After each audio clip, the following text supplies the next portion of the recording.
Рекламный креативті қалай дайындаймыз? Ең бірінші ход немесе заголовок. Мысал ретінде, мына нәрселерді білмей, ата-анаңызды умраға жібермеңіз. Мына нәрсені білмей, ата-анаңызды умраға жібермеңіз. Екінші, триггерлар. Триггерлар адамның эмоциясына тиіп, оны тезірек сатып алуға итермелейтін құрал. Мысал ретінде, Каспий 0024, 1500 тұрақты клиент, тек 3 күнге 50% жеңілдік деген секілді мысалдар. Асхат Тарғын, Нұрлан Албан, өнер құрамдағы Мэлс Наурызбеков, Медианың KZ актриса Айдана Сахари сияқты Қазақстанның танымал адамдарымен және 10 мыңнан астам адамдар біз арқылы Америкаға 10 жылдық визасын алды. Үшінші, call to action. Бұл таргеттегі ең көп қолданылатын құралдың бірі.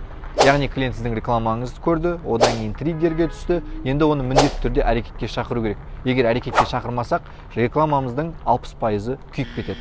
Мысалдары, толығырақ білу үшін WhatsApp-қа өтіңіз, менюді қараймын, связаться с WhatsApp или подробнее деген секілді мысалдар.